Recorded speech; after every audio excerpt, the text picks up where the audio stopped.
Good afternoon, everybody. Thank you so much for everyone who's interested in this seminar. We are at the Rockefeller Center of Latin American Studies in Harvard University. We have the pleasure to be with Alisha, Holland, hosting the first of 4 sessions of our seminar about security and justice challenges in Latin America amidst populism and authoritarianism. So here we are to think together for possible solutions to the challenges we have. And we're going to have 4 sessions in October and November. The sessions will be open online for everyone who wants to see it. There will be translations, so anyone in the region can connect and think with us and learn with us too. And we are very honored to have very distinguished participants today in the first panel, and Alisha Holland is going to lead them.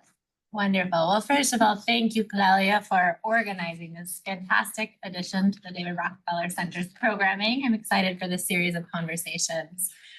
So today we have 3 panelists who are going to start us off with a few minutes of remarks. First, we're going to hear from Guillermo Trejo. He is a professor of political science at the University of Notre Dame and the director of the Violence and Transitional Justice Lab at the Kellogg Institute at Notre Dame. He's the author of 2 fabulous books, one co-authored, Votes, Drugs, and Violence, The Political Logic of Criminal Violence in Mexico, that came out in 2020 with Cambridge, as well as the sole author of Popular Movements in Autocracies, Religion, Repression, and Indigenous Collective Action in Mexico. It also came out with Cambridge University Press in 2012. He has a very active research agenda on transitional justice mechanisms, indigenous resistance to narco rule, and local violence in Mexico. So we're thrilled to have him here today to share his perspective. Second, we'll hear from Rodrigo Canales, who's the faculty director of Questrum's Social Impact Program, which I just learned is at Boston University. So I'll have to visit at some point. He does research at the intersection of organizational theory and institutional theory, with special interest in the role of institutions for economic development. He's worked on a wide range of topics, including microfinance, startups, development practices, but most relevant here, the institutional implications of the Mexican war on drugs, and with support from the Merida Initiative, how to build trusted and efficient police organizations in Mexico. So thanks for crossing the river to join us in person. And then we'll hear from Horacio Rodriguez-Larreta, who is becoming a regular here at Dr. Class. We were lucky to have him a few weeks ago to talk about the challenges for the political center in Latin America.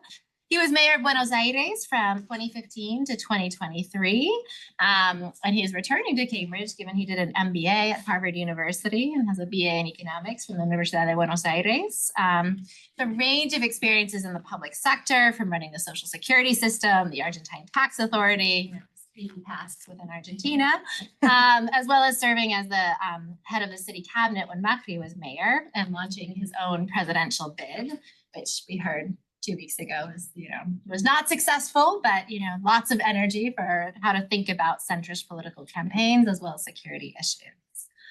And lastly, I just want to introduce the moderator for today's session, as well as the series in general, who is Claudia Lopez. She served as mayor of Bogota from 2020 to 2013.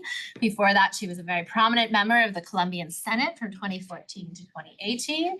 She's known for her leadership on a range of issues, including anti-corruption issues, the environment, women's rights, and security issues.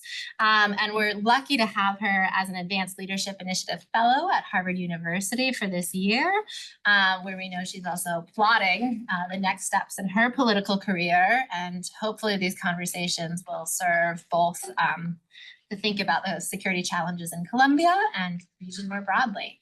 So why don't I turn it over now to Guillermo? And I should say, before I do, thank you all for joining us today. And please do come back, because I think these conversations will really also build on each other. So Guillermo, thanks for coming virtually. Thank you, Alisha. Thank you, Claudia. And thanks everyone for joining. When I address questions of security crisis and justice failure, I tend to think, like all of you, that there's multiple levels of analysis at stake here: the global, the macro, the meso, and the micro. And more, we know that the micro is nested in the meso and the macro and the global, so it's very difficult to take them apart. But let me try to concentrate in this presentation on the macro level, and then I will move on to the micro level. A book that is coming out next year, hopefully, with Juan Albarracin and Lucia Tiscornia.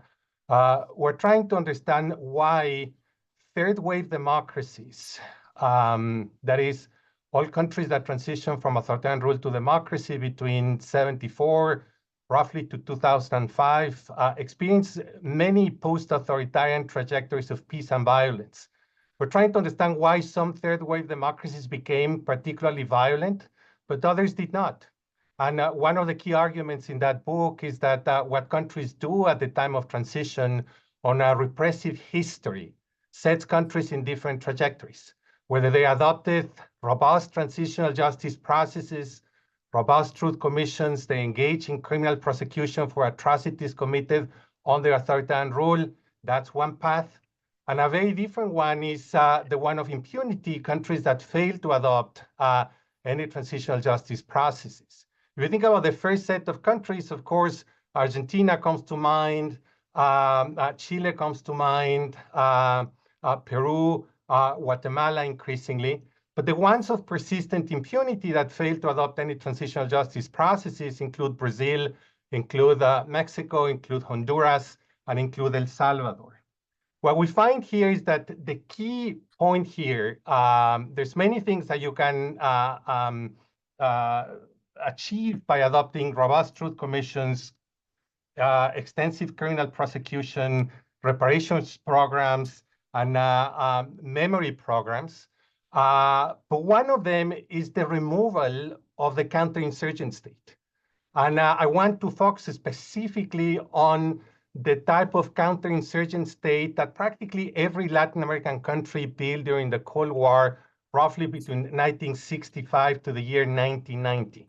And it's quite striking once you go very deep into the history of these cases, that there's lots of uniformity across cases. But really what sets countries apart is whether they dismantle these counterinsurgent forces through transitional justice processes or not. So the ones that fail to do it are the ones experiencing criminal wars today. And by that, I mean, we need to understand that this is a different security challenge. Experiencing state cartel or state gang or state crime wars. And by the use of war, we don't mean a metaphor. These are literally wars that the states deploy in Mexico. The state initially deployed over 45,000 military troops to fight the cartels. And countries like Mexico had been pretty much at war, not civil wars, but experiencing criminal wars over the past 18 years. And here what's crucial is that the survival of the counterinsurgent state is crucial to understand Mexico under the PAN, under the PRI when it came back to power, but also under the left. Regardless of party, the Mexican military has become a veto power and has been at the forefront of the war on drugs in Mexico. So there's the supply side of these actors, counterinsurgent actors pushing for the use of, I would say, iron fist policy, mano dura policies, but I would qualify this in these cases. These are counterinsurgency policies in which security forces are not fighting against communist forces as the internal enemy, but they're fighting against gangs or cartels or other groups. So this is crucial, the push that regardless of the party, that the military pushes for the adoptions of these policies. But then also, there's also the demand side, because there were no truth-seeking processes, because there was no transitional justice experience. These countries, the citizens tend to have a very high trust on the military, and they're very much willing to call the military in case of any trouble. So there's demand and there's supply. And as we know, there's plenty of evidence that the use of military forces for purposes of security rarely works. It may work in the short run but over the medium and long run, it backfires. Mexico is a good experience because we're talking about a country that over the course of 18 years of state cartel, intercartel wars, has experienced nearly 300,000 battle deaths. I repeat, nearly 300,000 battle deaths. Mexico has had more than 115,000 people disappearing. If you add all the dictatorships, all the Southern Cone dictatorships, and add all the people that disappeared under military rule, Mexico in democracy has had more than all countries combined. 115,000 disappeared, 5,000 clandestine mass graves. These are security challenges that are at that other level and that require different type of thinking. But these are the type of challenges that countries like Brazil or like El Salvador or like Honduras face. Countries that adopted robust transitional justice processes like Argentina, Chile, and Peru, indeed face all kinds of security issues and challenges, but they are on a different trajectory. Specifically, countries that not only adopted an accountability shock of truth and justice, but that embraced in educational changes in educational policy, memory policy, institutional reforms to prevent repetition. Of course, this doesn't tell you that, or I'm not trying to imply that countries like Peru or countries like Argentina or Chile don't have security crisis, but it's of a very different nature. And what's crucial, and this is the final point I make about distinguishing these two countries, in Mexico or like El Salvador, many of you have studied this. There's this populist claim, voters actually like iron fist policies. Voters want the military back. But even though these are majoritarian claims, what we need to keep in mind is that victims have rights and states have responsibilities.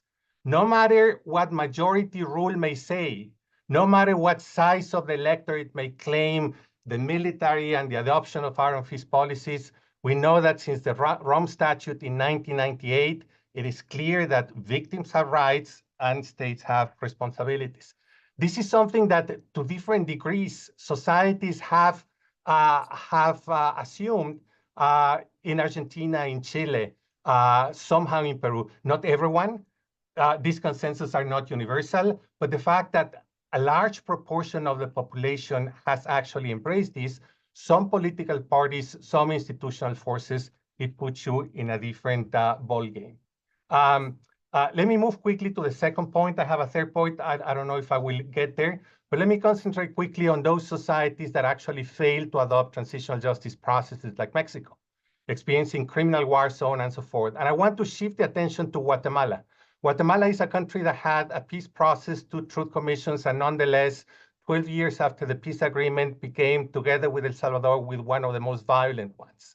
But since 2008, when there was a major international domestic intervention, Guatemala moved from 2008 to 2019 into a different trajectory because of the adoption of the International Commission Against Impunity.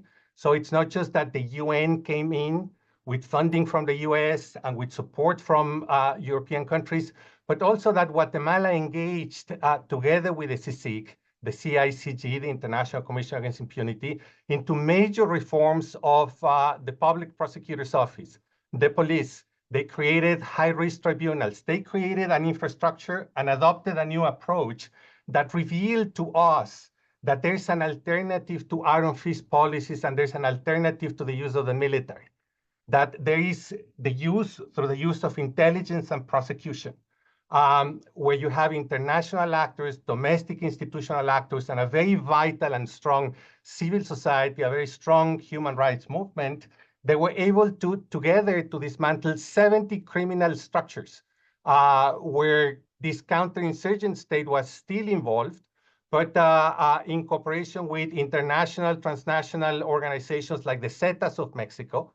They adopted the type of strategies that Sherlock Holmes would have adopted rather than adopting the type of strategies that, say, Rambo would have adopted. Through means of intelligence and prosecution, Guatemala showed us that it's possible to dismantle criminal structures at the highest level possible through the use of macro-criminality approaches, through intelligence technology, and technology safeguards and coordination. Let me just finish. I don't know how much time I have, but let me just reflect on the third point very quickly, which is the Mexican case. As I alluded before, Mexico is experiencing a major crisis of disappearance in the context of state cartel and intercartel wars. 115,000 people have disappeared. According to some estimates, the number should be 30% higher, around 150,000 people disappeared. And when you work with collectives and when you really go on the ground at the micro level, what's quite shocking is to realize the role that the public prosecutor's office, the Ministerios Públicos, and the local police forces play, not just in safeguarding impunity, but as potential participants in the state criminal and business structures that not only run illicit economies, but that disappear people. Disappearances are a resource. People are disappeared because they don't pay criminal taxes. Taxi drivers, bus drivers, different people in different types of sectors. When they fail to pay the criminal tax, sometimes they are disappeared. People disappear because they are forcefully recruited in sexual markets, or they are forcefully recruited to participate in different types of markets of sicariato. Part of the problem is that when you really look deep into this, it's not just gangs, it's not just cartels, it's very complex structures, as what the experience of Guatemala showed to us. Think about and with this I finish, think about the Ayotzinapa case, a case that we know very well of mass disappearance. There's plenty of evidence that the mayor colluded together, the mayor of Iguala colluded with his security police, with military zone commanders, with the state of Guerrero's public prosecutor, with business peoples. These are criminal business, political security structures that run illicit economies, but who also disappear people, who engage in selective violence against candidates or against activists or human rights defenders, even priests, Catholic priests and parishioners, and who disappear people. Absolutely crucial here, the role that Ministerios Públicos, local police forces play, often in isolating cases, preventing that they scale up to the state and to the federal level. They make sure that victims fall into bureaucratic labyrinths, or when victims push hard for justice, they make sure that these cases that victims are actually of dissuading victims under threat, or they simply make up alternative stories to solve the cases. I end with this idea. Very much the crisis of disappearances in Mexico, the implication of government authorities, more specifically public prosecutors as gatekeepers at the local level, making sure that these cases don't add up or don't scale up, really speaks and forces many of us to think about the important role of the international community, like in the case of Guatemala and the CICIG, the international involvement, but also the crucial role that victims, collectives of victims, and human rights organizations play in doing two things: reforming state institutions, security institutions, military institutions, police institutions, but also public prosecutors' offices, Ministerios Públicos, to dismantle criminal structure by means of truth, justice, investigation, rather than by means of war. Thanks. Wonderful. Thank you, Guillermo. I look forward to the book too. Yeah. All right, Rodrigo. Thank you.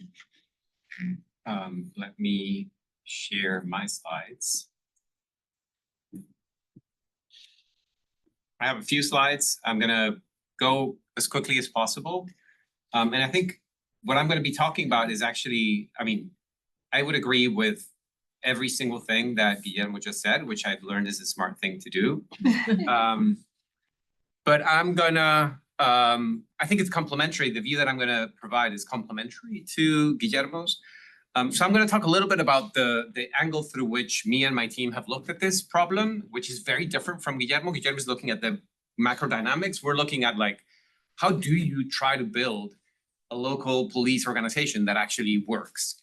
And so before I say anything, I'd like to say that, you know, the work that I'm going to present is the result of the effort of like dozens of truly amazing researchers who've been working in my team for a number of years. This is a subset of them. I kind of like randomly assign pictures to presentations so that, you know, different people get credit at different times.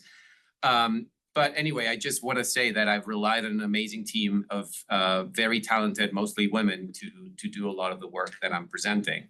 And, you know, one thing that I think Guillermo was hinting at, but I'm going to say it in a slightly different way, is I think in Latin America in general, and certainly in Mexico in particular, for the past few decades, we've kind of like cartelized the conversation on public safety. It's all about the cartels. It's all about, you know, drugs and multinational organized crime. And I'm not going to minimize, of course, that criminal organizations don't play a big role and don't have enormous power of corruption, etc. But there's organized crime everywhere.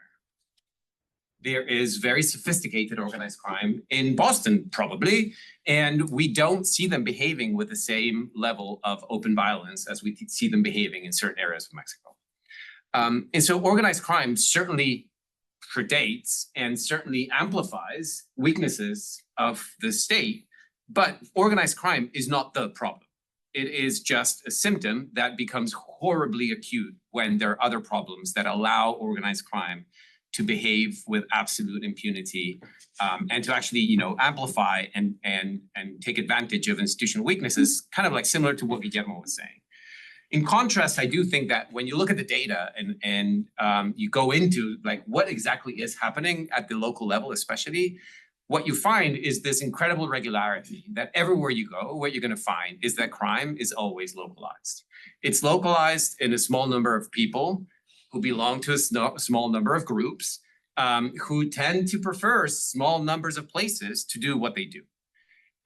Everywhere you go where there's high crime, you will find that it's actually a very small minority of people who are doing most of the violence, most of the crime, and they tend to be quite localized. And therefore, if we want to kind of like flip things around, and I'm going to talk about that throughout my conversation, we need focalized interventions that are based on clear data on like who are these people who are driving things, who are this minority, kind of like very small percentage of the population who's doing things, and what exactly is happening here, and what helps us understand the dynamics here. But doing that through evidence-based interventions requires significant institutional capacity, because we need to gather the intelligence, interpret the intelligence, coordinate across institutions to act on the intelligence and design operations that can actually do something with that intelligence. And that requires building local institutional capacity. And so Guillermo was talking about kind of like the macro dynamics that describe this. I'm going to talk about the bottom-up, kind of like what we've learned about bottom-up processes of building institutional capacity to do what it takes to pacify our regions and build better public safety. So we've been doing research for the past, I'd say like 7 years probably, where we've taken I think a complementary approach, which is to look at organizational design of the institutions of the state.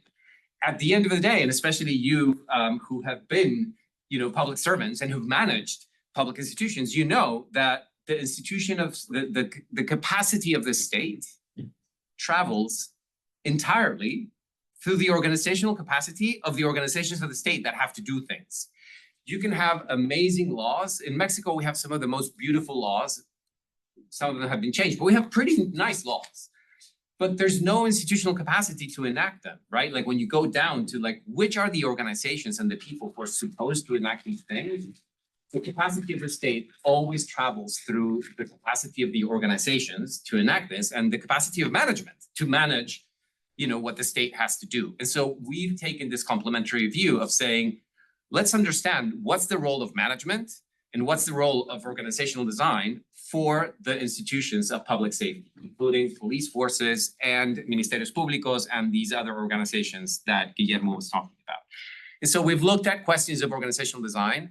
We've looked at questions of processes through which people seek to reform police organizations to understand why is it that most attempts at police reform tend to sometimes like make some progress and then backtrack. And we make some progress and we backtrack versus there are some cases where we've seen successes. And so what's the difference between them? And then we also look at questions of like, what does it take to actually integrate an evidence-based set of practices to an existing organization, let's say an existing police force. And so I'm going to briefly talk about some examples of some of the stuff that we do around this, just to give you a sense for where our data come from and what informs the view that I bring to this conversation or that we bring to the conversation. And the basic approach is we argue that the organizational configuration and managerial practices of the police force is likely to determine to a great extent the behavior and performance of its officers. And every time I say this statement, where I am, people nod. And I say, right, it makes sense, right? Yet, that's not how we evaluate police officers. That's not how we choose who we're going to promote. That's not how we choose police chiefs. This is not how we normally think about police forces. But when I say management probably matters in a police force, we all nod and say like, yeah, probably, right? And so what we're trying to do is say like, what does that mean? And what if we take that statement seriously? And that's what our research agenda has been about. What kinds of things have we done? So we designed an instrument that is adapted from the private sector and from years of research in the private sector to measure rigorously and systematically in a way that helps us compare across police organizations. This instrument helps us understand what are the managerial practices and organizational practices of a police organization. How do we measure them, again, in a way that we can compare across police organizations? And basically, so we look at what are the basic questions that any police organization would need to answer as an organization, and how do they go about building practices that answer those questions? So how do they design their operations? How do they monitor performance? How do they set and communicate targets internally and externally? How do they manage their talent? And how do they protect themselves against the external threats that any public safety organization is always going to be subject, right? Any police force is always going to be subject to threats of intimidation, threats of cooptation, threats of infiltration. So how does the organization or not protect itself from these external threats? So that's organizational resilience. So each of these pillars, let's say, of practices has a set of sub-practices that we measure and then that we kind of like identify and measure so that we can then compare police forces to each other. So for example, in Mexico, we've collected 2 waves of around 500 police forces for each wave. And what this lets you do is like just see what the variance is in the quality of management across police organizations. And so here, this is after we've done the coding and after we've scored them, et cetera. So you can see that there's actually a lot of variance across the quality of management. And so, for example, in Mexico, where you have rural police forces, suburban, mixed, urban, and state-level police organizations, where the state are the largest, urban, of course, are the next level down in terms of size, and so forth. This graph, what it shows you is on the y-axis, the quality of managerial practices, the average quality of managerial practices in a police organization. And on the x-axis, you can proxy that for size of police organization. So naturally, larger police organizations tend to be better managed. That's mechanical. If you have 1,000 people, you have to figure out a way to manage 1,000 people. And so mechanically, you're going to be a little bit of a better manager. That's not that interesting. What is really interesting to us and what we do with our analyses is if you look at the rural police forces, which are the tiniest of the tiny, you will find that there's a bunch of them in there that are actually pretty well managed. They're actually better managed than the average state police force, right?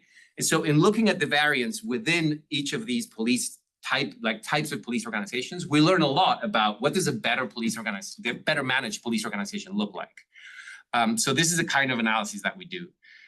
So in complement to this, we've conducted very in-depth case studies of attempts, like genuine and sincere attempts at police reform at the municipal or city and at the state level. So these are, for people who study Mexico, you would identify a bunch of these police forces, some of which have been very successful at reforming themselves, some of which we all know devoted a lot of resources and time to try and reform themselves, and they made some progress and then they backtracked. And so we do these case studies to understand what was attempted, what was their theory, what did they do, why did they succeed, and then why did they backtrack, right? And so we compare them to each other. And again, so this is the kind of mapping that we can do on the World Management Survey, complemented with our in-depth case studies. You can see we have just a lot of variance. Like each line on this graph is one police force and how they scored in each of these kind of like big pillars of management. And so what I'm trying to convey is that what this study has allowed us to identify is that there are generally 3 types or 3 levels of organizational development in police forces. There's the very basic level. They have very precarious practices, sometimes on purpose for the reasons that Guillermo was saying. If you have a very weakly managed police organization, it's very difficult to hold it accountable. It's very easy to be completely obscure about what you do and how you do it. You can promote people based completely on whether they are doing what you tell them to do, even if it's illegal, right? Whereas if you have a very well managed and strong police organization, you have standards and you have transparent standards and you have kind of like rules of how things are managed internally. And so we've identified like basic versus intermediate versus advanced police organization in terms of their managerial quality. And in complement with our case studies, it helps us identify sort of what are the pathways that allow a basic level police organization to move up to be an intermediate and then to move up to be an advanced, right? Because there are pathways that allow them to grow, but we have to understand that this is an organizational project. What very often happens in mayoral offices or with police chiefs is that they say like, oh, I need to improve this one thing. And they try to invest in one practice or a couple set of practices, and they don't take seriously the notion that organizations are organizations and they're systems.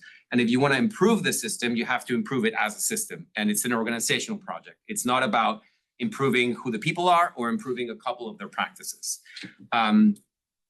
So this is kind of like some of the stuff that we've done. We then complemented that to include a 6th component, which we realized was super important, which are practices for citizen outreach and for systematically building trust with citizens. In our first wave, we hadn't included that. We realized it was very important, so we've included that in our ongoing efforts.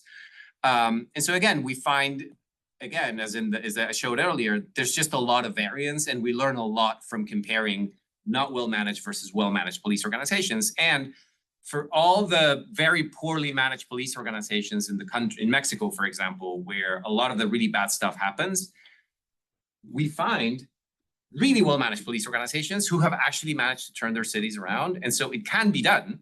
And I'm gonna come back to this in a second. So what are the other types of things that we do in our with our team? For example, we've conducted randomized experiments at the police force level to see, for example, can we train police officers in how to integrate procedural justice into how they interact with citizens? I don't have time to explain the whole theory behind procedural justice, but I think I'm going to use Guillermo's language to keep the narrative thread of our conversation. Basically, procedural justice means victims have rights and authorities have responsibilities. And even if you're arresting somebody who engaged in a crime, they still have rights and they're still a citizen and you still have to treat them that way. And if you do that, actually, you do your job better as a police officer than if you just treat them the way you would naturally want to treat a criminal if you're a police officer who hasn't been trained in procedural justice, right?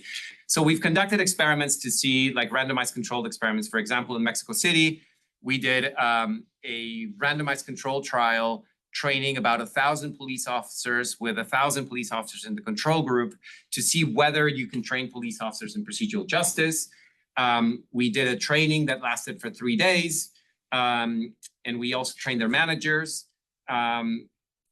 across kind of like 30 sectors of Mexico City. And then we measured over a period of 6 months whether police officers in the treatment group systematically perform better than the control group in whether they understood the training, whether they changed their identity as police officers, and whether they actually changed their behavior. So for example, we did mystery shopper evaluation methods where police officers arrived at a scene, and they didn't know they were interacting with a professional actor, and then we videotaped them and we recorded them, and then we measured whether the trained police officers actually handle the situations better than the non-trained officers. We found across all the instruments that you actually can train police officers in procedural justice. They do improve their identities and their behavior as police officers, but it's especially critical to also train their managers.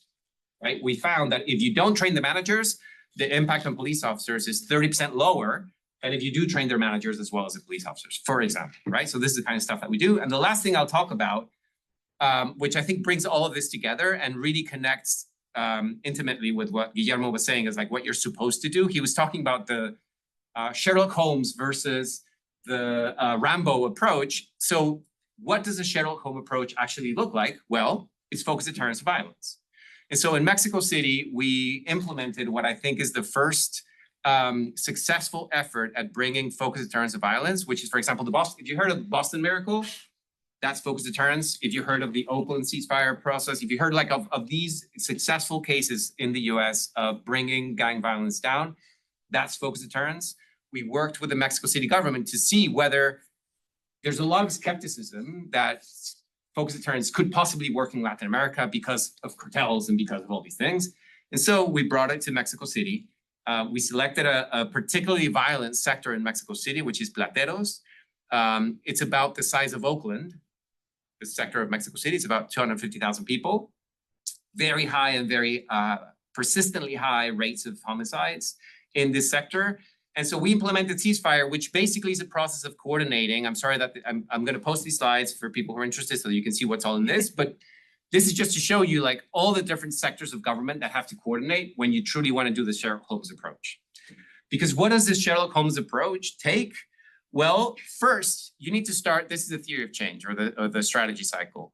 The blue box on the very left tells you, you first need to start by truly identifying who are the drivers of violence here.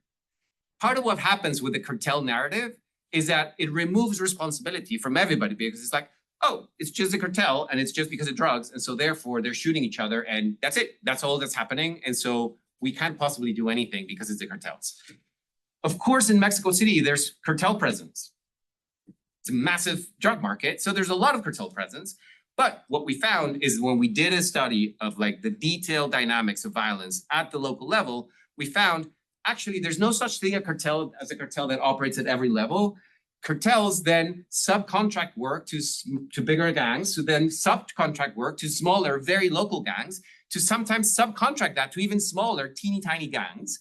What we find in Plateros is that there's like 16 different tiny groups that have these very complicated relationships of alliances and feuds, and violence might have started because of a drug thing. Usually it starts for more stupid things, but then what perpetuates the violence is cycles of retaliation between local gangs. And so once you truly get into understanding who are the drivers of violence here and what's the history that's driving the violence, then you can identify who are legitimate messengers who can send the message to these groups that we are now observing them and we now understand what's happening. And we're going to offer them services if they want to step away from violence.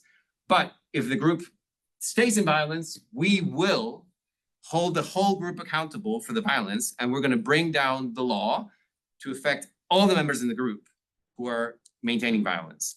And then you continue doing this, right? If people seek to step out of violence, you generally help them by offering specialized services. I'm going to talk for 30 seconds on what types of services we offer.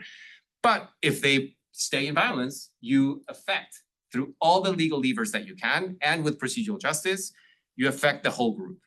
And in a period of 2 years, the government of Mexico City was able to bring down homicides in Plateros by more than 60%. In a region that had been persistently kind of like one of the highest homicide rates in the city for like decades, right? And so this is what the Sherlock Holmes approach kind of looks like.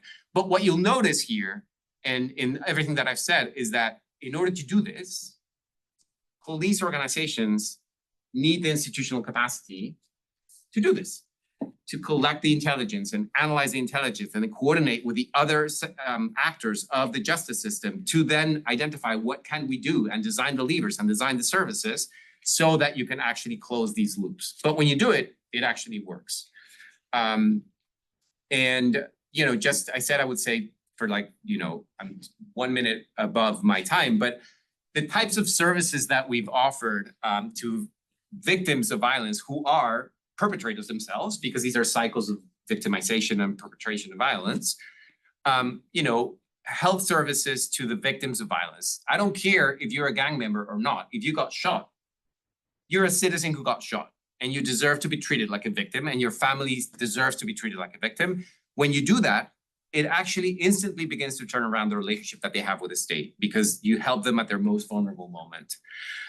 We offer CBT services to gang members who are interested in stepping away from violence. We offer kind of like comprehensive family services to members of members of gangs who are interested in trying to find a different path. And the most important component is that, like, this life coaching process, where in a process of about a year, these people need a lot of support if they want to truly think about a different way. But if you work with them, I'm not going to say that it works for everybody, but about half of them are like, yeah, okay, this makes sense. I actually would be interested in stepping away from this. And this is something that's been replicated in Chicago, in Boston, in other places. And we've shown that it can be done in Latin America as well. So I'm going to stop here. But the kind of takeaway I want you to have from this presentation is that if we want to do this, this is not about individuals. This is about building organizations that have the institutional capacity to do things. And we kind of now know what that looks like. You need to build from the bottom up, from the municipal to the state to the federal level. Because of what I was saying, that violence is always very local. And so you need the local capacity to deal with it. Citizen trust is something that has to be understood as a fundamental principle of doing your job. It's not something that, oh, we'll figure that out later. If you don't have citizen trust, you can't do your job. And therefore, you do need to involve deeply civil society and the private sector in kind of like turning these organizations around. Thank you. I'm going to stop here, and I look forward to the conversation. Guillermo, thank you for setting me up so well. Fantastic. Well, I don't have anything else to say. I have exactly using the same words, even in many cases, Rodrigo's approach. But 100%. I will only add an example of what he says. But and we've never met before. We've never met before. So you'll see probably the same words even. It's I like the Sherlock and the Rambo approach. I would say ours was like an Apple approach, or let's say the best managed corporation in America. It's a managerial challenge, some 100% managerial challenge. Human resources plus technology. That was our approach. It's organizational design, all the work you use. We did exactly the same. I will show you an example. Can I pass? No. No. It's sorry. It's okay. I'll start by the results.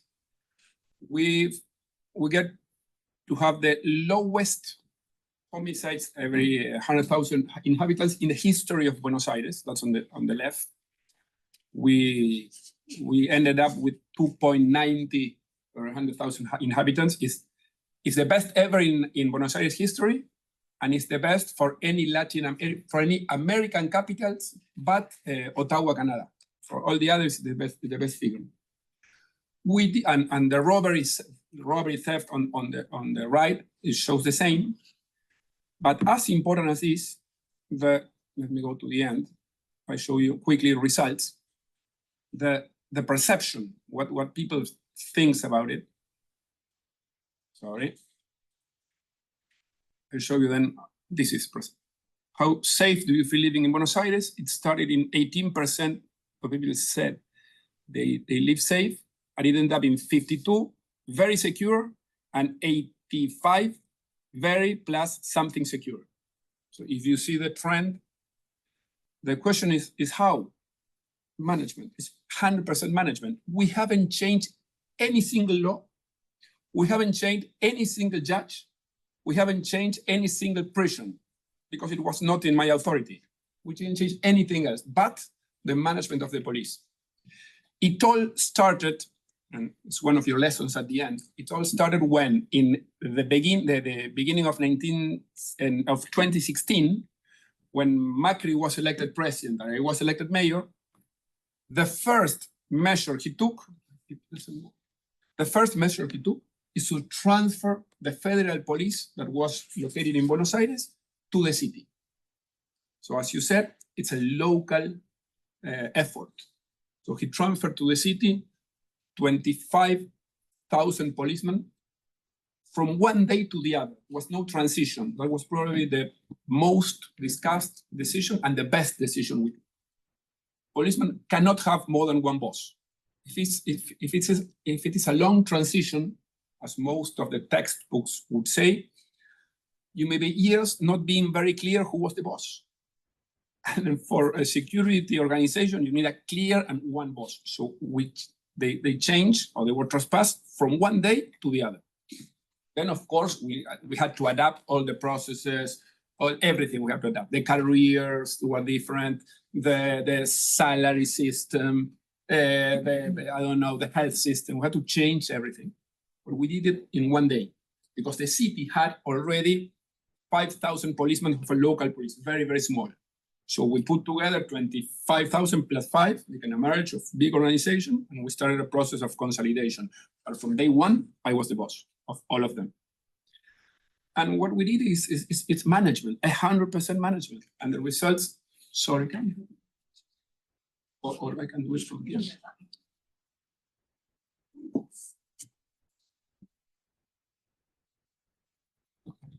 Or backwards. Yes. It's management, the same words you use. It's organizational design, management of people, and of technology. Again, we haven't changed anything else, and the results were those you've seen. If we have to, let's say, summarize the strategy, human capital, we really bet a lot on the people. Probably the most important thing is what you said, the career, the criteria for advancement in the career. We put a lot of benefits in the career for the policemen that were in the streets. So we want the police in the street because our conviction was the police in the street make people feel safer and make criminals not to do it, prevent. So we more than double the police in the streets, counting one by one. So all the police that were in the police stations doing paperwork, all to the street, but all, there was no exception. Every week we were counting how many policemen we passed from the offices to the street. And we paid an extra in the salary, and they got extra points in the criteria for advancement in the career. The career criteria is probably the most important cultural change you can do in an organization. That's the incentive system. So first of all, the human capital.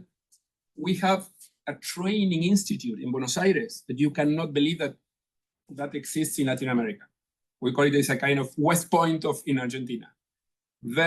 And we work a lot in culture, in sense of belonging. We have the day of the city police. We have all the symbols that show our importance of the police. So human capital. Second, where to put them? Where we locate? Where are the policemen? We hired a mathematician, a guy. We said, okay, you have here 10,000 police. This is the city of Buenos Aires. That's where people live, how they move, where they study, where they work. You have to tell me where do we put in which corners to maximize the visibility. So he developed a mathematical model, and he said, well, if you have 1,000 people, you have to put them there in that corner, at that time in that corner, in the evening somewhere else. So to maximize the amount of times that people crossed with the police. So we tripled that with more police in the streets and very, let's say, strategically located. Located means in which corner. And we gave them GPS to control it. So I could say in any moment, where are the 1,000 police at this moment? Here.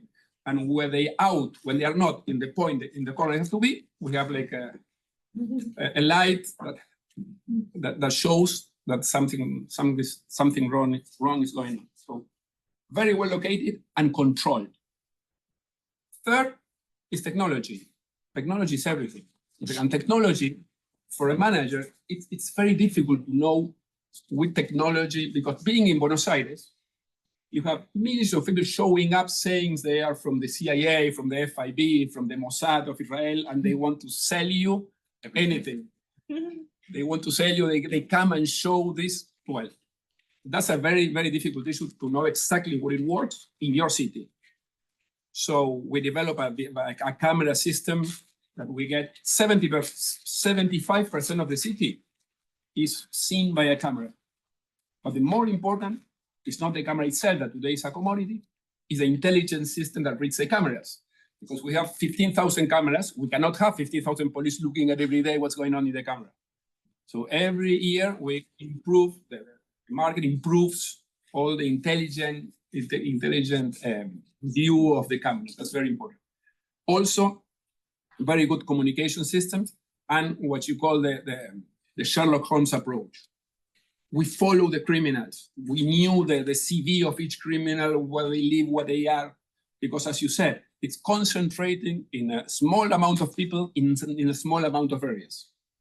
So we have what we call a crime map, where we know exactly corner by corner where the crime is committed in Buenos Aires. So we put focus on the.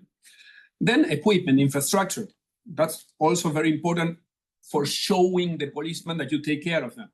All of them with the chaleco antibala, I don't know. Bulletproof vest. Bulletproof. Bulletproof. Okay, the best bulletproof, because that was their lives there. The best bulletproof. We change all the cars, the motors. We redesign the offices. So showing that we give them, because they are so important for us, we give them the best equipment we could. Then the Sherlock Holmes approach in the criminal investigation. And also we put a focus on what we call the perception. Because for the well-being of people, it's as important not to have a crime itself, but also the feeling, because you cannot have a crime in your whole life. But if you, after, I don't know, 6 p.m., you go back to your house because you are afraid, at the end of the day, that's also well-being. So we change all the lighting of the city, starting for the most dangerous areas, and a lot of what you said in terms of the involvement of people, of citizens, a lot of them. Every month, and I think it was the first Thursday of each month, in all the police stations of the city, we open the doors and we invite the citizens to come and talk to the boss, to the chief of that area, and I myself sent someone from the cabinet of the government to all the police stations to be with the boss, receiving the people. And people got used to it. So every month they come with all the complaints. Well, this is been improving, this worsened, but they have the doors open, and they knew that every first Thursday of the month at, I don't know, 6 p.m., they'll have the police station open for them. And a lot of people came, a lot of people came. We send everyone in Buenos Aires a message saying, okay, in your corner of your house, you will have John, your police. You can count on him, anything you need. John will be there in the morning, and I don't know, Mary will be there in the afternoon. So people get used to the policeman. And again, copying on what you did. We did I did it. We did the mystery shopper.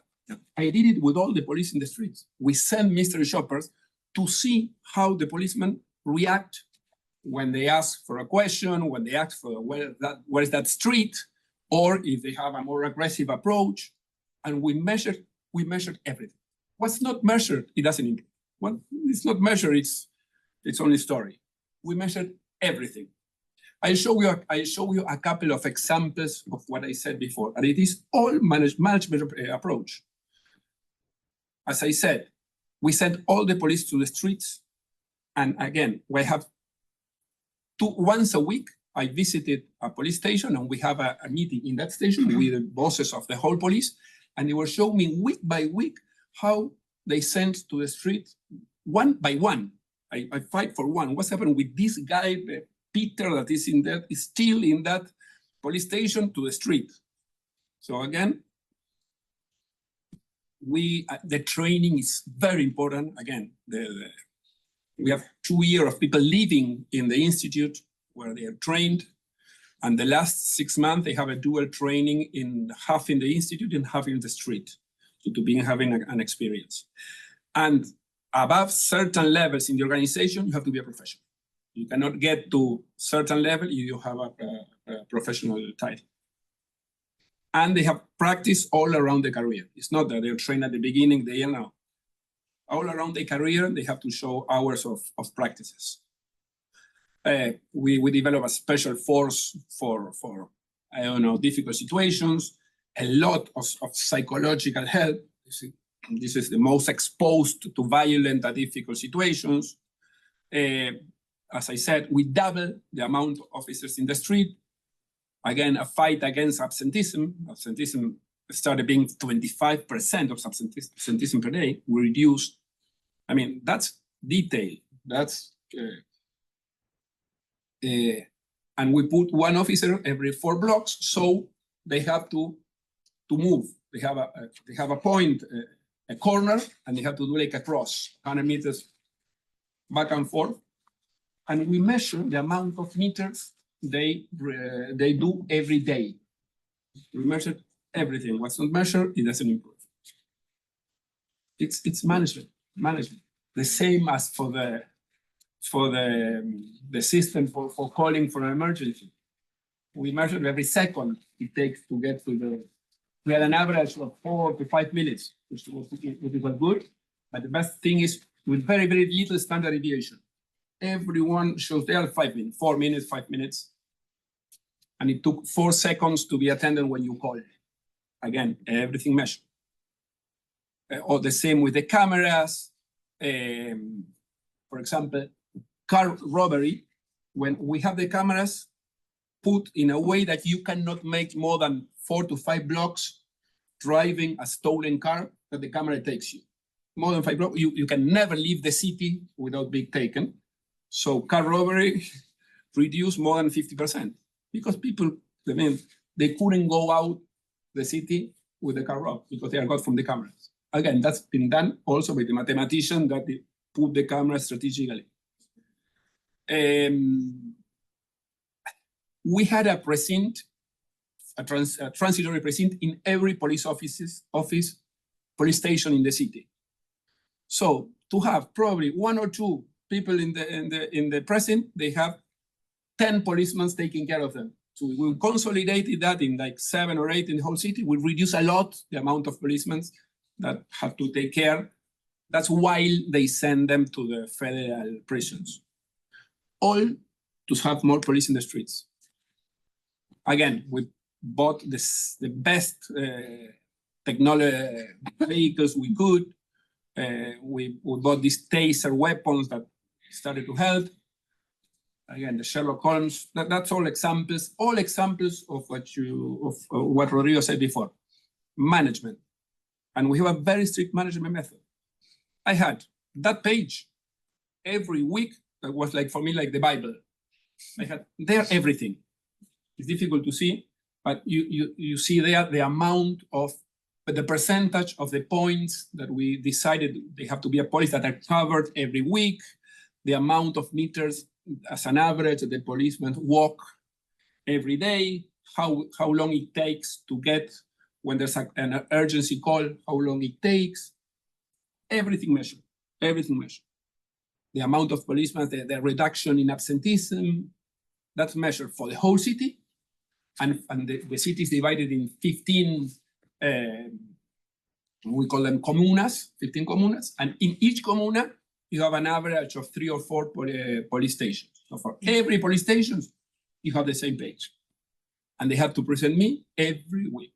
Every week we were detailed with looking for you have the same for each police station. That's a reduction in absenteeism on each of the sources of absenteeism, analyzing one by one, everything. That's how the cameras were put in the city. There's all ways of measure. That's the percentage of the city under camera surveillance. We get to 75%, which was the objective. That's measured neighborhood by neighborhood. All the plans to renew the police station. We closed police stations. That's very important. If I could, I would close all of them.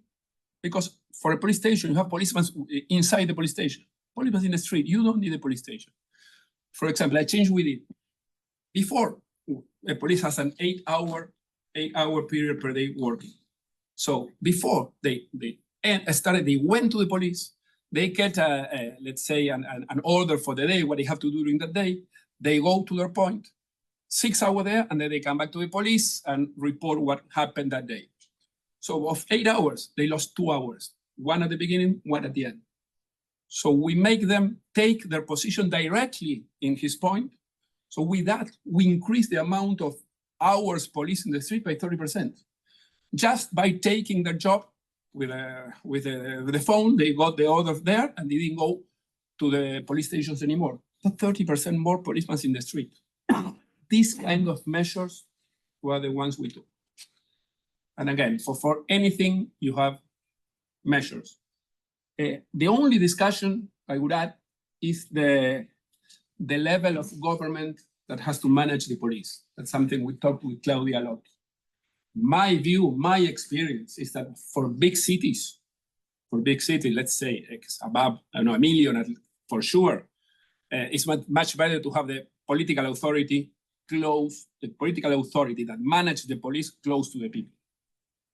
And it's good that a criteria to vote a mayor is how he or she manages the police. So in our view, the experience, and I doubt what Rodrigo was telling me, that we have 3 layers of police in Mexico. I think it should be all concentrated. As it is in Argentina now, we have a federal police, and we have a police in every province, but Buenos Aires is considered as a province for being like a federal district. Mm-hmm. So we have our own police. In our experience, it worked very, very well. So I agree a lot. It's a management effort, human resources, motivation, plus technology. That's all. We didn't change a law, a judge, and a prisoner. And the results are there. Thank you, Horacio.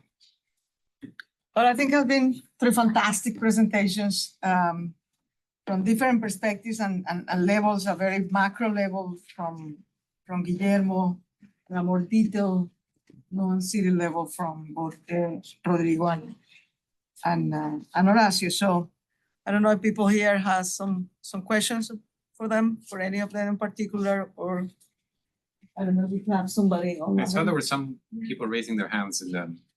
We have 2 questions online. You have 2 questions online? Who wants to do? So let's take first the online questions, I guess. Better.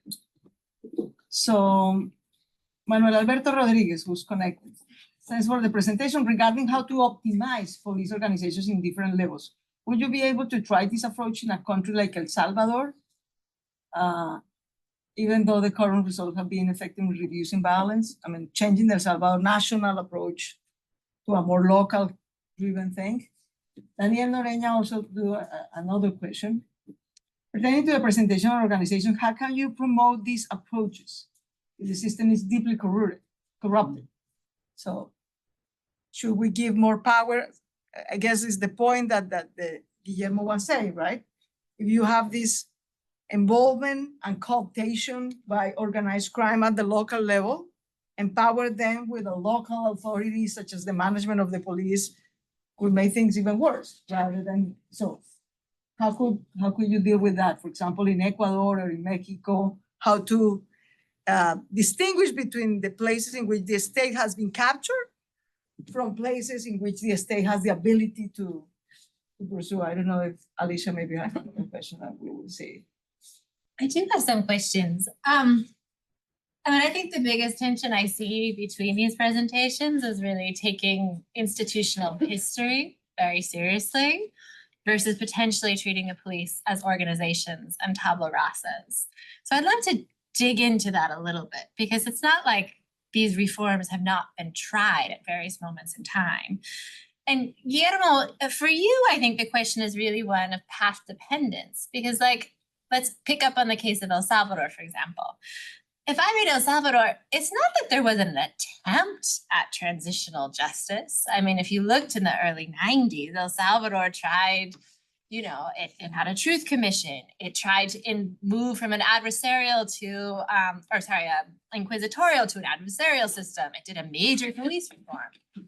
And the criticism in El Salvador was basically you were trying to give victims rights at a time that crime was increasing dramatically. You were trying to do Sherlock Holmes in a country that had no investigative capacity. So people simply were let go by the court system. And so is it such a linear story? And what does it really mean to have the success of a robust transitional justice system? And then I think in treating the police sort of, all we need to do is solve the management problem. I think there is a question of, you're talking about officers that are often coming with a long history of often external inventions of, okay, we're going to do broken windows policing, now we're going to do hotspot policing.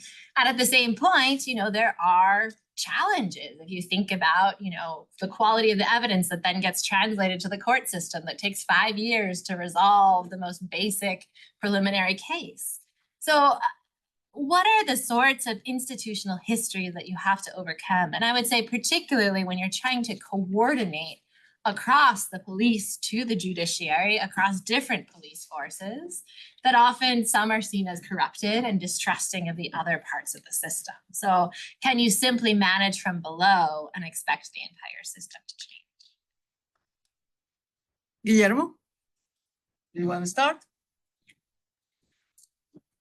I mean, thank you for the presentations. Both Rodrigo and Horacio. It was fascinating, to look at the very micro level. And thank you for the questions, Claudia and Alisha. What I would say is indeed, I think the institutional history matters a great deal. Whether right now, in many of the countries that we're talking about, let's say El Salvador. Salvador did have a peace agreement, one truth commission, but then a blanket amnesty. And there was some sort of police reform, but everything was hijacked, and it's really a history of impunity. So the type of actor that you have there, you have to understand the history, as you were saying, Alisha, of the type of actor. Same as in Mexico, same as in Brazil. And what I would say, I don't disagree at all, and I love the discussion about state capacity. The only thing I would include here, because we've been so obsessed with state capacity, at least since Tida Scotchpole, or more recently since Fear and Loathing's 2003 article, state capacity has been sort of the buzzword. And what I would add here is state accountability. And I would say accountability before, and this is one of the takeaways of the book with Lucia and Juan, accountability before the spread of mass elections. And that's the idea of this critical juncture that gives you a transition to democracy, or a transition from civil war to peace. And that's why it's so crucial to act quickly on a repressive history. And I would say it's crucial because then it puts you on a path-dependent trajectory, which is, the argument is not necessarily deterministic. Because, despite Mexico not having had a transitional justice process, Rodrigo was describing of different ways by which different local experience can manage through and make some incremental changes. But what I would say, going back to the macro level, is that these reforms are not always sustainable over the medium and long run unless you have this macro level institutional reforms. And I would just end with one, because I love what Horacio was presenting also, questions of adverse selection, questions of information communication system, trust, citizen participation, many of these challenges. And let me move you very quickly to another experience. Two of the most interesting experiences in Mexico belong to Mexico's wealthiest municipality in Nuevo León, social capital, and so on and so forth. But the one that's grossly underestimated is the poorest municipalities in Mexico, rural and indigenous, in the southern state of Guerrero, in the so-called crack PESE system. We're talking about one of the poorest regions in the entire world, in Latin America, that has probably one of the most efficacious police and justice systems. And this is a parallel system. It's a parallel community police system. It's a parallel public prosecutor's office system, and it's a parallel justice system in which community assemblies are behind this. What's the key point? And I'm not going to stand anymore very much. The key point is that police forces are actually selected by community assemblies. So it's the citizens through their community assemblies who select police forces and who remove police forces. I know that this sounds like another world, has nothing to do with urban areas, but I think what's interesting, Horacio, in that point is that they solve the adverse selection problem that you solve through other means. Yep, because they select and they remove police forces, and they are members of the community that they know. So the adverse selection becomes minimized. These are multiple communities across 11 municipalities that are connected through social movements. They share a lot of information. So they have tons of information. But what's crucial is that these people actually serve. This is community service. They serve for 2 years, and they get removed after 2 years. And it's just the idea that you may not be really mean with your citizens because you are going back in 2 years. They don't get paid. This is mind-boggling, I understand, but they solve many of the issues. But the most fundamental issue that they solve is questions of accountability at the micro level, because they hold police forces accountable, public prosecutors that they select, assemblies select for 3 years, and then they get removed. They are accountable to the assembly. And finally, there's no judges. It's the assembly who actually decides. And finally, there's no jail time. It's a little bit like the transitional justice process, Claudia, in Colombia, that it's community service and so on and so forth. These I'm describing a set of institutions that we never discussed that sound really weird from another world. But many people in Guerrero, specifically those who have the choice of one system or the others, increasingly mestizos, middle-class people are saying, I'd rather go for the indigenous system because, and I would just end with this, because of the accountability issue. So whether you look at this from a macro perspective or a micro perspective, it's not just a question of capacities, it's a question of accountability. And that's a game changer, I think, at almost any level. Thanks, Guillermo. We're going to discuss later on why didn't you mention Colombia in your classification. I think it's a tough case to classify, but I might be interested in which track you will locate Colombia. Rodrigo. Thank you. Again, I'm going to start by agreeing with Guillermo. That's going to be my thing today. Of course, institutional history matters and path dependence matters, of course. And also, path dependence is not determinism, right? And so I think we have to accept and understand what the path dependence is and what the institutional trajectory is, but also we have to understand where we want to go.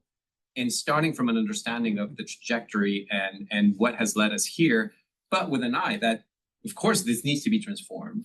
And again, we see cases where against the trajectory and against what path dependence would predict, we see deep transformations.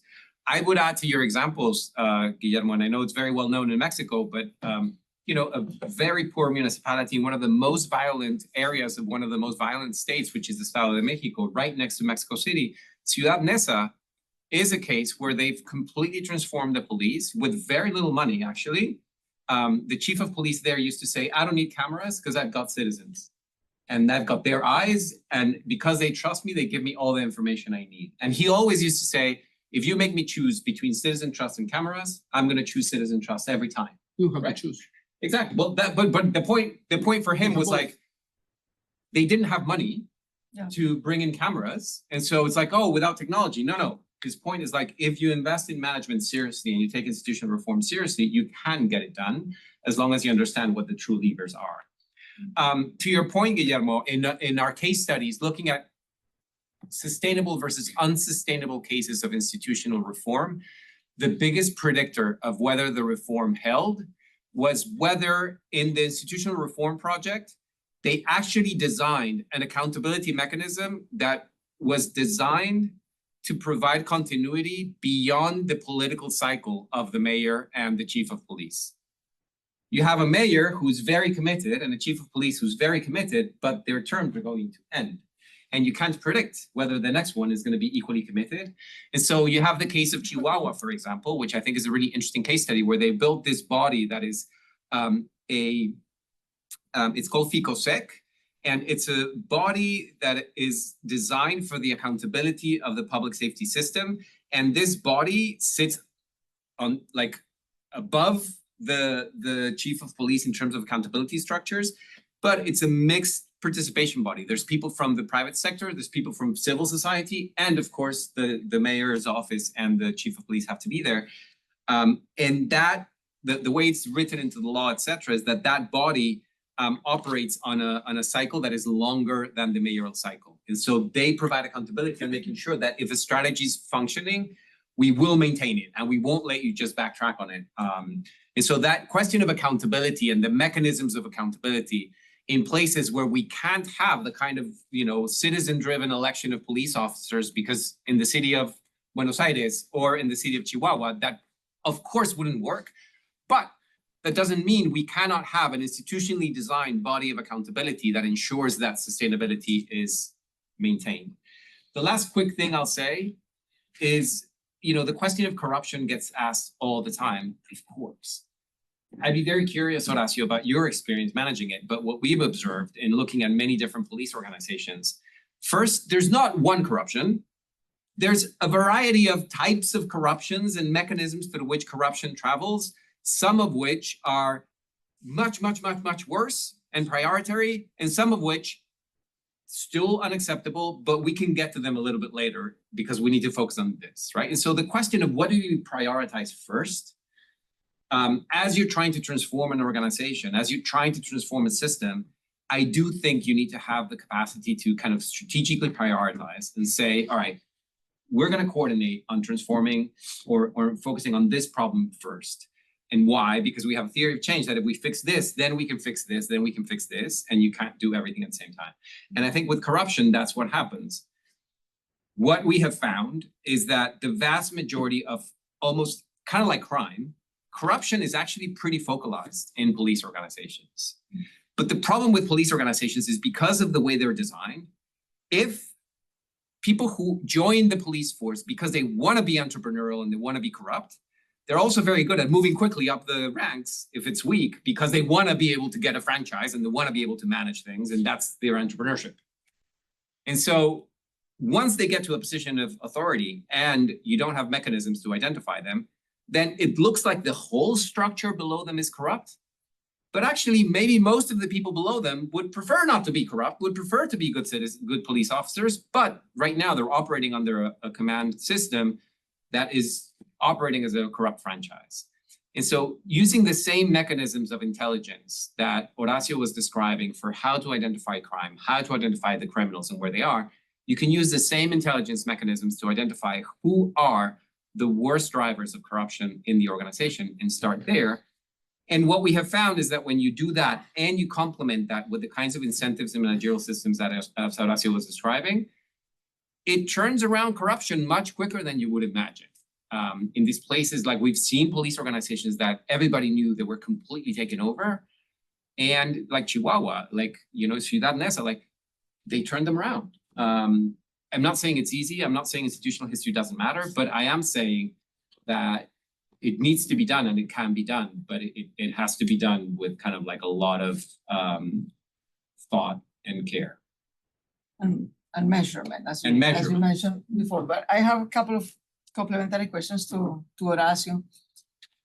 In the case of corruption, how did you manage that? How many police officers, for example, were excluded from the police during your terms or sanctioned because of bad behavior or corrupt behavior? That should be a measure of accountability that I didn't see that. And then who pays for that? Because you went from having 5 local police officers, that wasn't the budget of the city, right? To 25,000, because 20,000 came from the federal police. Who continued to pay that? Was the federal government in charge? Do they transfer the money? You are the boss, but they still pay? How was that managed? If you are the boss, you pay. If you don't pay, you're not the boss.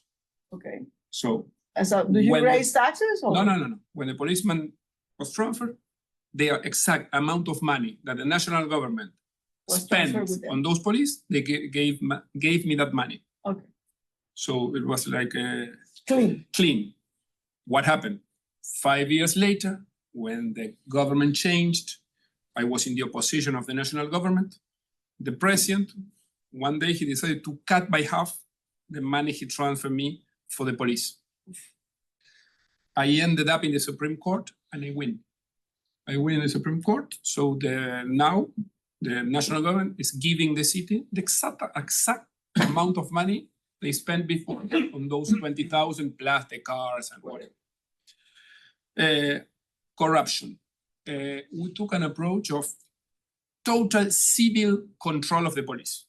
Civil control of the police. What does it mean? First of all, the policeman didn't touch a single peso. If they wanted to buy, I don't know, a pen, they asked for the pen to the ministry, to the government, and they sent the pen.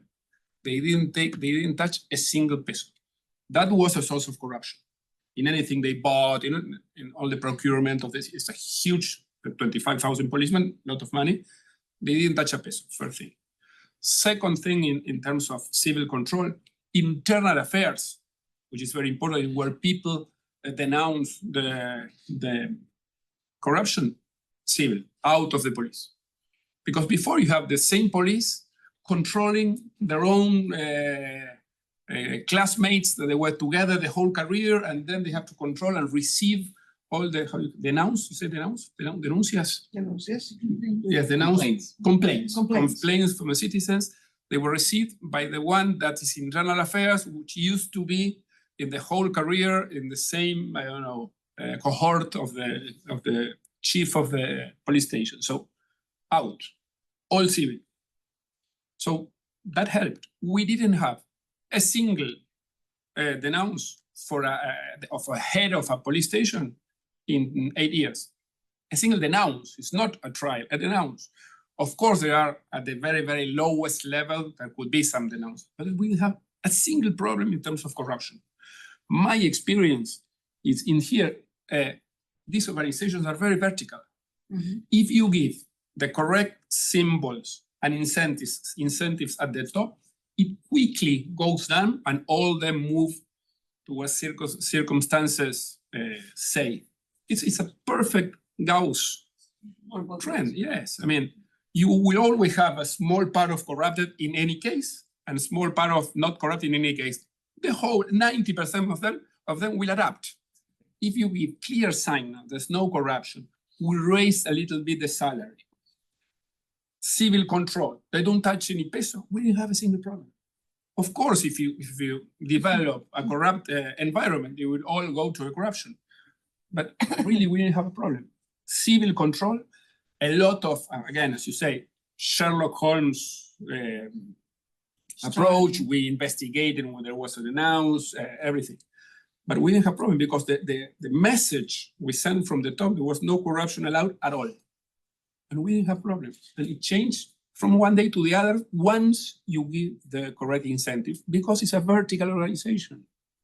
So it works. It worked. Now combining Macri terms and your terms, how many years No, were you there? because when Macri, with Macri, we didn't have the police. I know, but after So Macri, it's difficult to. Macri as a president and you? No, Any sort because, of local democratization there was well, when Macri was elected, he transferred the police to me. So he didn't manage the police. 2015. 15, yeah, 2015. It's almost 9 years now. 9 years now, and really we didn't have any. You can go to the press and check. You won't find any police scandal at the city police, any big scandal. I have sort of a final question for anyone who wants to contribute, but particularly for Guillermo, because we have been discussing in Latin America since Guillermo O'Donnell, brown and blue and green areas, that we of course have a quite heterogeneous society and state capacity and state accountability and institutional design and institutional legacies for different trajectories and path dependence. But we haven't made the political decision to acknowledge that variance and to create different paths of institutional and organizational design at the local, meso, and national level. Wouldn't it that be something of a policy that we should better later than never make, Guillermo? Well, absolutely. I mean, and I know that you've been invested and working on this, this idea of a homogeneous Bavarian state, in which state agents aspire for the monopoly of violence, just collapses in most of the countries that we study. And we need to recognize this heterogeneity. And just alluding a little bit to the transitional justice process of Colombia, if anything that, we can say wonderful things about that process, raise criticisms, but one thing that I understood from this process is a little bit what Rodrigo was advocating here, a bottom-up approach. Like, I think, what Colombia showed us is that if there's a truth-seeking process or a transitional justice process, say in Mexico, one day, if we really get there, it has to be bottom-up. It cannot be, right now, the problems of, say, Guerrero are not the same as Chihuahua and Quintana Roo, but also within Guerrero, there's so much variation. So we need to be very cognizant about that. There's not one size fits all in terms of society, but also in terms of state. And the last thing I would say, Claudia, to be honest with you, I've heard it over the years, and of course, I'm thinking about Mexican politicians here. I'm not talking because we have here, an academic and a practitioner who really talked about managerial dilemmas within organizations and institutions. So you really put your eye there. But say Mexican politicians love to blame Mexico's security crisis on society. So they say it's a problem of el tejido social. It's the social matrix. And of course, sometimes the Catholic Church, sometimes many other actors say, yeah, it's the family, it's the community. And, if you look back into 2 centuries of sociology and economics, you very quickly shift towards society. And I think what many of us are trying to do is also, to point at the state. Through different means, that's what we're saying. It's not just a societal problem. The societal problems are there. Rodrigo talked about many ways to address them. But if we leave unattended the whole institutional history, I'm quoting here Alisha, all the problems of the legacy of impunity, and you try to reform an institution that has counterinsurgency practices and it has all kinds of repressive and clandestine histories, well, it's going to be very hard. I mean, it already emerged here. So you need to change that. And often we need to operate at a 2-level game in which we are addressing problems, we're solving problems, we're trying to confront issues on a daily basis. But at the same time, you need to engage into the institutional reforms through extraordinary means of transitional justice or changing ordinary institutions at the micro managerial level, whatever. But you need to be doing the 2 things at the same time and cognizant that there's major differences across countries. I mean, Colombia, Brazil, Mexico, any country that, even El Salvador, smaller countries, there's so much variation, and you need to be cognizant of that. Otherwise, if you take the one size fits all, it won't work. Right. One quick thing I could add to that is, first, yes, we blame society, but even in the most disrupted social systems, the vast majority of people are peaceful, law-abiding people who want to live in peace. And so even empirically, the argument doesn't hold up. And I think we need to hold politicians more accountable to if what you're saying was true, it truly would be a mess. And it's violent, but it's certainly not a mess. And it's still a very small number of people, even within the most affected social systems, that are still engaging in crime. And so that means that we should have the capacity to focus on that, right? And I agree with everything else that Guillermo was saying. Well, I agree thank you so much. with Rodrigo. All what we did, the results of that we got, we did it in a period in which inflation got to the highest in the world. Income distribution worsened. We were having today 50+% of poor people in Argentina. So all what we did was in a period of decreasing any social figure you can see. So even there we did it. So it's not an excuse. It's not, of course, at some point it has a relationship.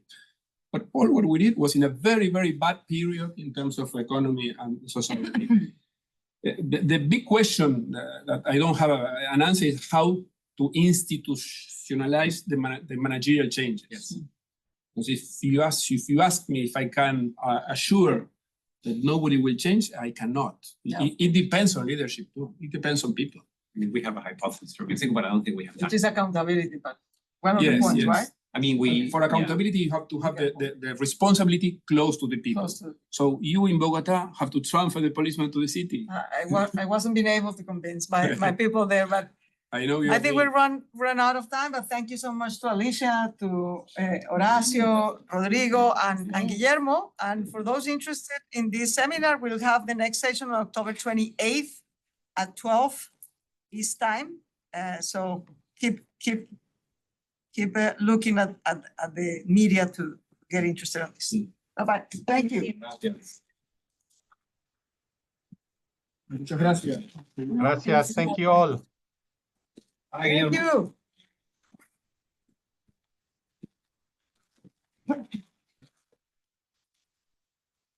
Very crazy to have his experiences. I can